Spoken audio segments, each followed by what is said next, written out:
Good morning, students. I hope so everyone is good. So this is lecture 3 from chapter number 3, Nationalism in India, class 10, subject history.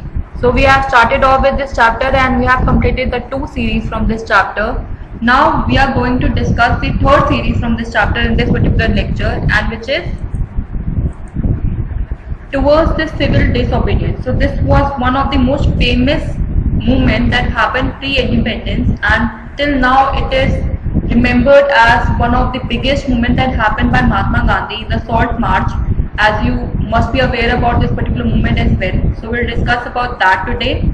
So the topics to be covered is the 3rd series, which is towards civil disobedience, and in that we'll discuss about the Salt March and how this particular movement came up and what was the scene, how this particular movement processed.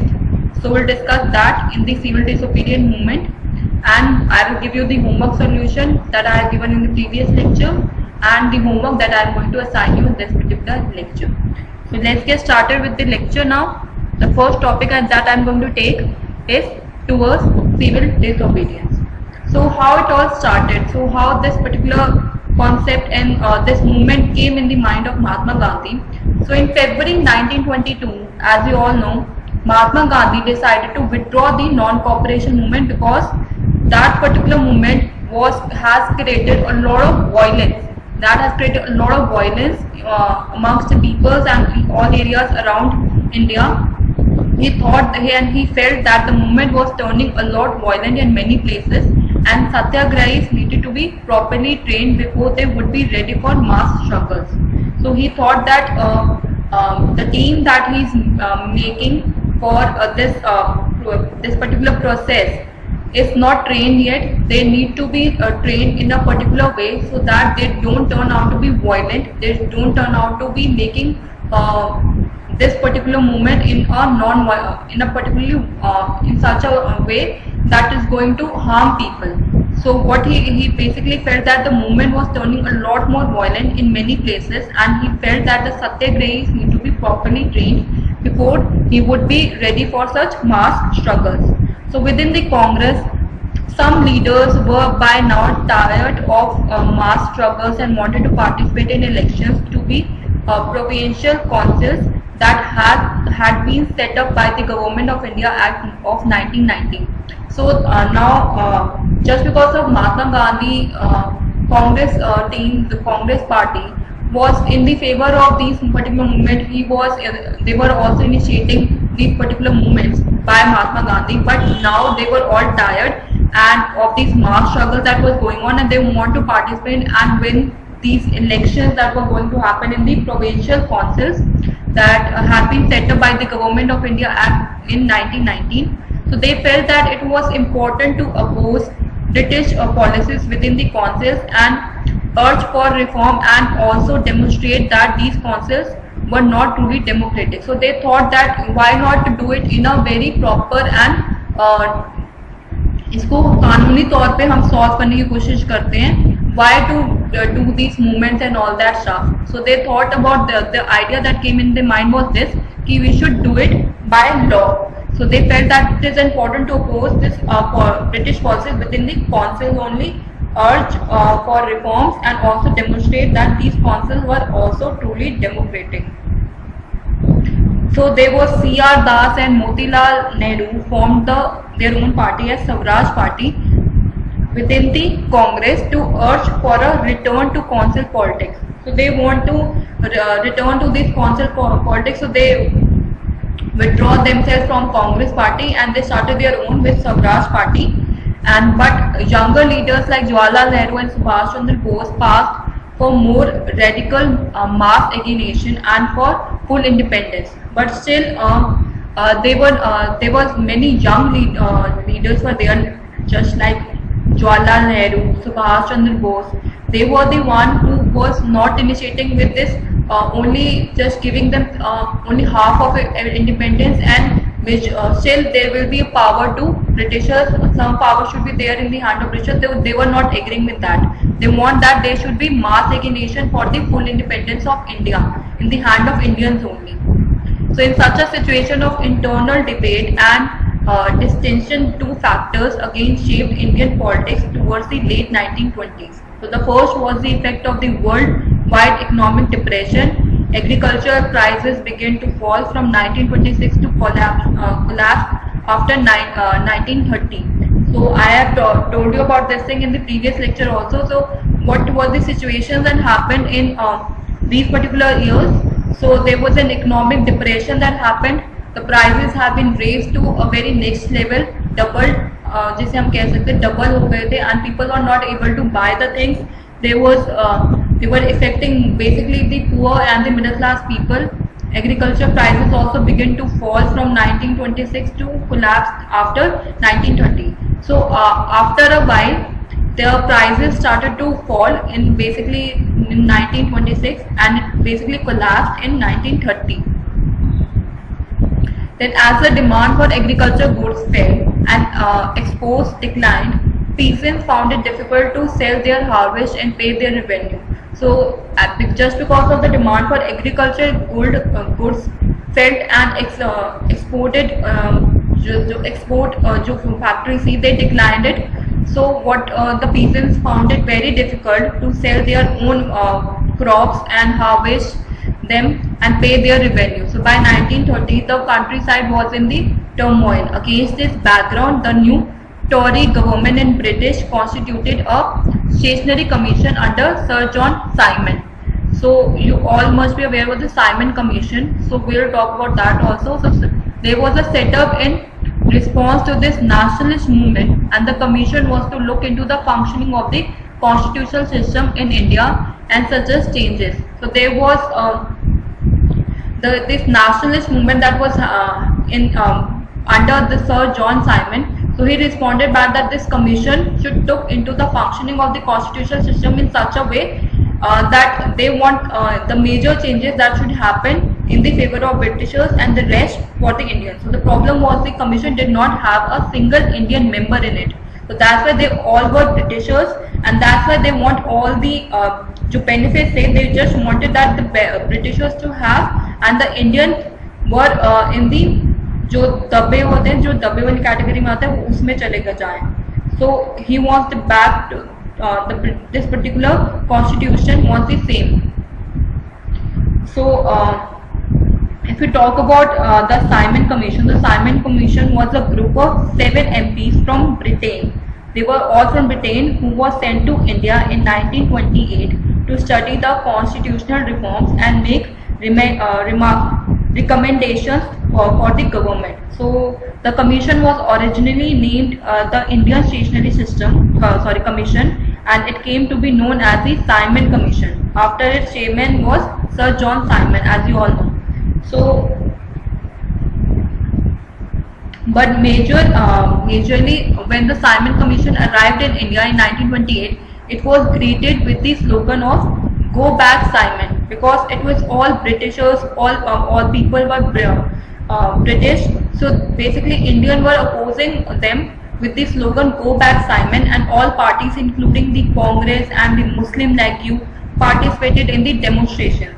In an effort to win them over, the Viceroy Lord Irwin announced in October 1929 a vague offer of dominant status for India is an unspecific future, and a round table conference to discuss a future constitution was happened. So basically, the Indian people and leaders wanted a reform of their own form of government, and the conservative parties also protested against them. All came together in to defeat this Simon Commission. So Congress, Muslim, every party was against them, and the commission was composed entirely by this British members, so with not even a single Indian member being included in it. So that was one of the insult for the Indians, and that's why they were saying that their destiny could not be determined by the handful of these British people.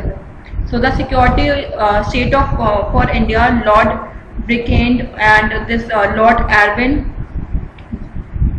were the kind of leaders at that time, responded back and setting up the commission, and a lot more things happened. So India का जो response था, basically Indians were outraged at their executive from this commission. The Congress party decided to boycott the commission at their session, and the Muslim League also joined them. The Justice Party in the south decided to side with the government on this issue, and the commission landed in February 1928. There was mass protest, hartals and black flag demonstrations all over the country happened, and they were going all around them with the slogan "Go back, Simon."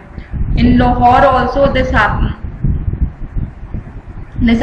and to discuss about this particular situation, a roundtable conference happened to discuss about this future constitution.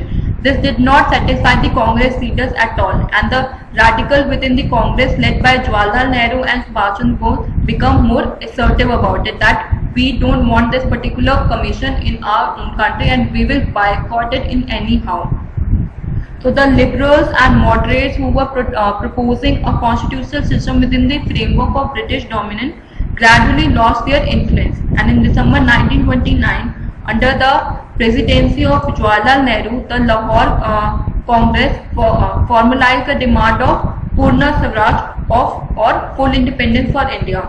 So in the assembly, in the roundtable assembly, all these Britishers and all the Indian leaders also collaborated together and discussed about this particular constitutional system within the framework of the British dominance. But in December 1929, under the presidency of Jawaharlal Nehru, he formed that basically with the other Congress members as well, that they demanded for full Swaraj, or they named it as full independence for India. And it was declared that 26 January 1930 would be celebrated as the Independence Day, when people were to take a pledge to struggle for complete independence. So at that time they have declared that 26 January को तो independence हमें मिल ही जाएगा anyhow, and they have started for the pledge also to take after the struggle they have done for this complete independence. But the celebrations attracted very little attention, so Mahatma Gandhi had to find a way to relate this abstract idea of freedom to more concrete issues of everyday life. But Mahatma Gandhi was in a way that he knew that this particular things is not going to happen. अगर हम कुछ भी कर ले, हम boycott कर ले, everything हम कर ले, but still it is going to create violence, or in one way or the other Britishers have the stronger hand till now. So he find a way to relate this abstract idea of freedom to more concrete issues of everyday life. So he thought about the Salt March and the civil disobedience movement. So that's how this civil disobedience and Salt March came in his mind to stronger this particular movement in such a way कि अगर हम ये चीज़ करते हैं तो हम शायद से एक पीसफुली वे में हमें बोला जाएगा कि हमने इंडिपेंडेंस एक ऐसे वे में ली है जिसमें हमने वॉयलेंस का यूटिलाइज बहुत ही रेयर किया है, and with our dignity we have taken our independence. So Mahatma Gandhi found in salt a powerful symbol that could unite the nation.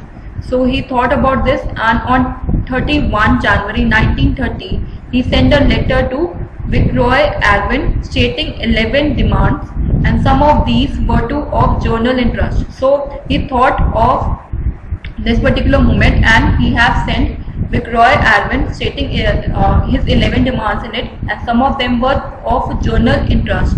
Others were specific demands of different classes, from industrialists to peasants. But the idea was to make the demands wide-ranging so that all classes within Indian society could identify with them, and everyone could be brought together in a united campaign. So he thought of demands ऐसी होनी चाहिए जिससे industry से लेकर peasant सब उसके अंदर उनके फेवर में हो चीजें, और ये डिमांड्स ऐसी भी होनी चाहिए जो कि सारी क्लासेस को, not even high low, every class should be united with and this Indian society could identify with them, and everyone could be brought together as a united companion. So the most string of all was the demand to abolish the salt tax, and salt was something consumed by the rich and the poor alike, and it was one of the most essential item of food. The tax on salt and the government monopoly over its production, Mahatma Gandhi declared, revealed that the most obsessive phase of British rule there. So basically the most sharing of all the demand to abolish the salt tax. So basically salt सबसे common चीज़ है, वो तो यूं ही मिल जाता है, तो हमें salt पे भी हम टैक्स क्यों दें? He was that कि उसको हमें नहीं हम नहीं देना चाहते. We want to abolish the salt tax. Salt was something consumed by the rich and the poor alike. तो उससे उन्होंने यही सोचा कि salt एक ऐसी चीज़ है जो रिच भी खाता है और पुअर भी खाता है, हर एक की डिमांड में. And it was one of the most essential item of food. So the tax on salt and the government monopoly over its production, Mahatma Gandhi declared and revealed that the most obsessive phase of British rule here कि इस चीज पे तो at least tax नहीं होना चाहिए, and it actually can unite everyone together. So Mahatma Gandhi's letter was in a way an ultimatum. If the demands were not fulfilled by 11th March, the letter stated that the Congress would launch a civil disobedience campaign. So in the letter he has actually given a ultimatum that अगर ये demands पूरी नहीं होंगी till 11th of March, he has stated that the Congress will launch a civil disobedience movement, a campaign, and Irwin was unwilling to negotiate. So basically जो Irwin था, he was not ready to fulfill each and every demand, and he didn't even want to negotiate with Mahatma Gandhi. So Mahatma Gandhi started his famous salt march, accompanied by 78 of his trusted volunteers. So he thought that कि अगर वो नहीं करा तो ठीक है, I am going to do what I want to do. So Mahatma Gandhi started his famous salt march, accompanied by 78 of his trusted volunteers, and the march was over 240 miles from Gandhiji's ashram in Sabarmati to the Gujarati coastal town of Dandi. As you all know कि जो ये march थी, that's a world famous march that happened, salt march, and it has accompanied 78 of his trusted volunteers, and the march was over 240 miles from Gandhiji's ashram in Sabarmati to the Gujarati coastal town of Dandi. Then the volunteers worked for 24 days. So they have actually worked for 24 days, about 10 miles a day, and thousands came to hear Mahatma Gandhi wherever he stopped, and he told them what he meant by Swaraj and urged them to peacefully defy the British. So basically wherever he was traveling in those particular years where he was stopping, the stop point was there. So he was making people aware कि वो Swaraj movement किस वे में चाहते हैं, and they also urged them to take this particular thing in a very peacefully way, and peacefully we can defy the Britishers from our land. So on 6th April he reached Dandi and ceremonially violated the law manufacturing salt by boiling sea water.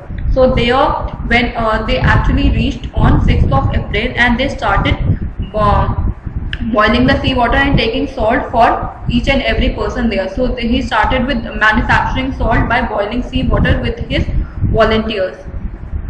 So this marked the beginning of the civil disobedience movement. So this was one of the biggest steps that began the civil disobedience movement. And how was this movement different from the non-cooperation movement? So here people were now asked not only to refuse cooperation with the British as they had done in 1921 to 22, but also to break colonial laws.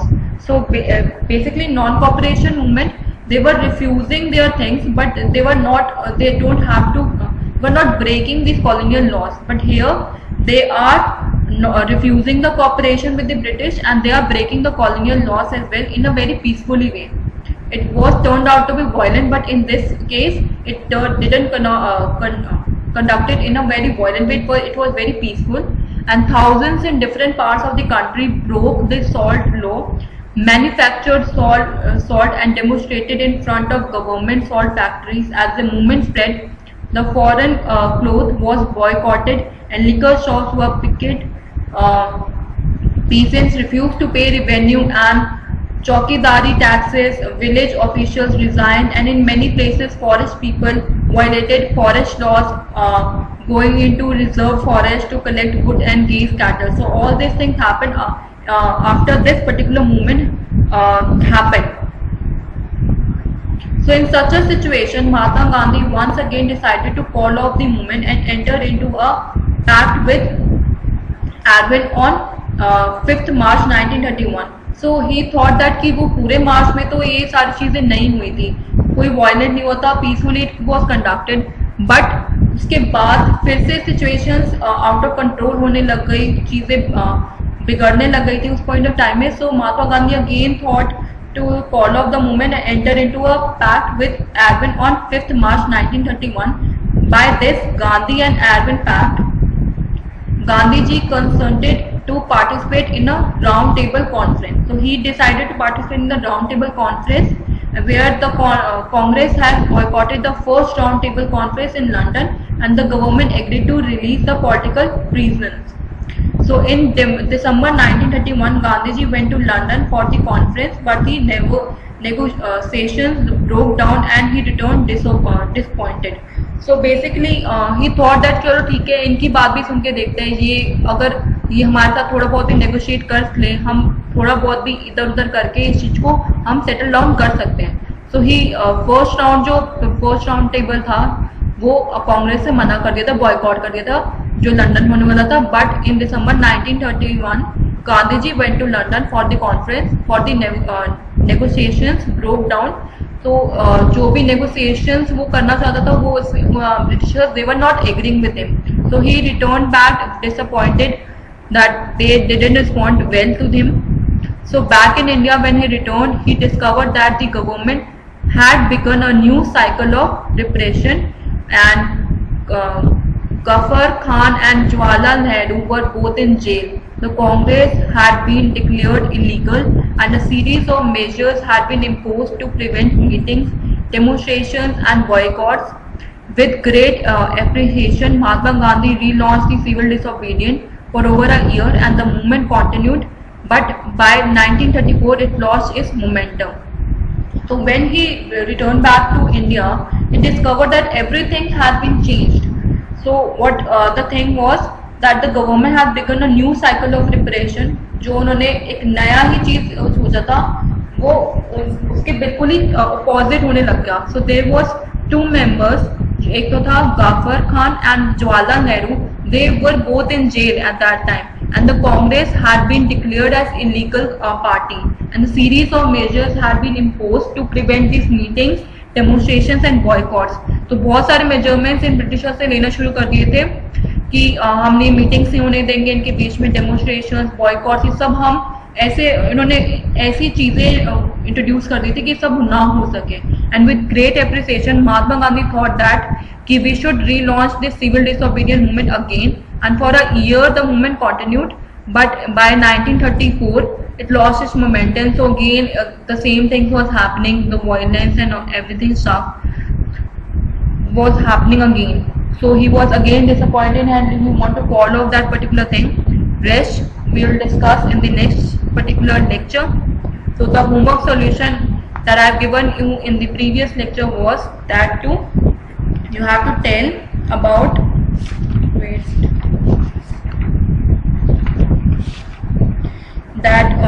you have to list all the different social groups who have joined the non-cooperation movement and write about their hopes and struggles to show their joint movement.